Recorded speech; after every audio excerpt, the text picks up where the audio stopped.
Yang ini bukan pertanyaan, tapi permohonan Ustaz. Assalamualaikum Ustaz. Kami sangat mencintai saudara-saudara kami sesama Muslim, terutama yang hadir di sini termasuk Ustaz. Tolong lihat wajah kami Ustaz, pandang dengan seksama. Kalau nanti Ustaz berada di surga, kami tidak kelihatan Ustaz, tolong cari kami Ustaz. Ajak kami masuk ke dalam surga, sampai kepada Allah bahwa kita pernah duduk di majlis yang sama. Allahumma ini askaluka ilman nafi'an rizqan qayyiban mu'amalan mataqabbalah. Subhanallah jamaah. Wallahi jamaah, antum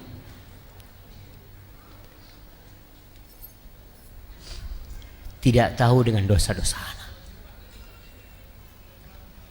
Antum bisa senang sama anak kayak gini, mandang karena Allah menutupi dosa-dosa anak.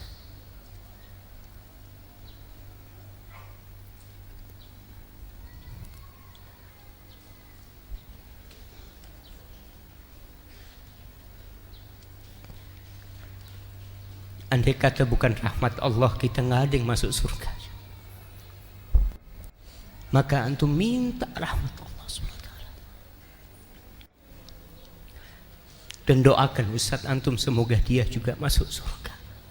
Karena jangan dipikir kalau menjadi seorang Ustadz itu surga sudah di depan mata. Enggak jamaah. Sama kita sedang berusaha untuk masuk surga Allah Subhanahu. Dan perjuangan Ustadz untuk masuk surga mungkin jauh lebih berat dari perjuangan antum. Karena fitnah, popularitas, kadangkala riya, ingin dipuji orang, ingin dilihat orang. Para jemaah tahu yang pertama menjadi korek api neraka itu seorang ustadz.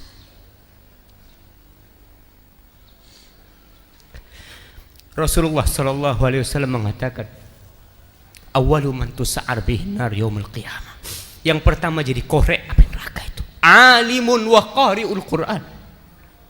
Orang yang alim dan pandai membaca Al-Qur'anul Karim. Karena ternyata selama ini dia melakukan itu hanya untuk pujian orang. Dan berat kita memohon kepada Allah agar Allah menutupi dosa-dosa kita dan mengampuni semuanya. Maka kalau antum katakan seperti itu, nggak pantas antum mengatakan itu kepada anak. Ibnul Jauzi rahimahullahu ta'ala, dia pernah di sebuah majelis, dia lagi mau ngisi kajian, dia lihat banyak yang hadir. Lalu terjadi dialog di diri dia.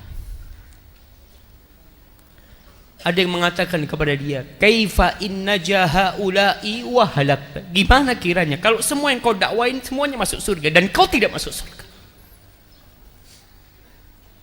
Gimana nanti?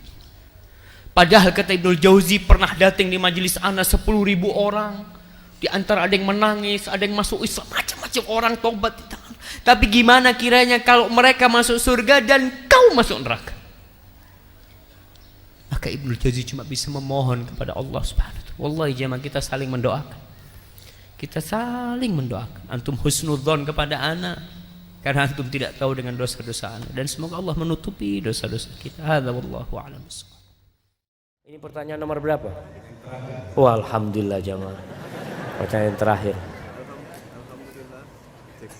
Masya Allah. Alhamdulillah, ana senang sekali bisa ketemu dengan Ustadz. Sudah lama sekali ana menunggu Ustadz di Makassar. Pertanyaannya, apa bisa saya menjabat tangan Ustadz? Jazakallahu khair, barakallahu fiik. Jangan jamaah. Antum harus rindu sama Rasul SAW. Jangan rindu sama anak. Tangan ini tangan banyak berbuat dosa. Kalau bukan karena Allah nutupi dosa-dosa, maka jangan antum salah antum ketika antum hanya ingin menjabat tangan anak. Antum minta sama Allah, ya Allah, aku ingin menjabat tangan Rasulmu sallallahu alaihi wasallam. Jadi nggak perlu antum rebutan jabat tangan ustaz, nggak perlu. Antum cukup ambil manfaat dari ilmu ustaz. Antum lihat ustaz dari jauh, antum doakan semoga ustaznya istiqamah dan mati husnul khatimah. Semoga kita semua yang berada di majelis ini diampuni dosa-dosanya sama Allah. Dan semoga kita bisa bersama-sama minum dari telaga Rasulullah SAW dan berada di belakang Nabi SAW ketika dibuka pintu surga Allah. Ana mohon maaf apabila ada kata-kata ana yang kurang berkenan. Yang benar dari Allah, yang salah dari diri ana. Allah dan Rasulnya terbebaskan dari kesalahan itu. Wassallallahu ala nabiyyina Muhammadin wa ala alihi wa sahbihi wasallam. Subhanakallahumma bihamdika asyhadu an la ilaha illa anta astaghfiruka wa atubu ilaik. Wassalamualaikum warahmatullahi wabarakatuh.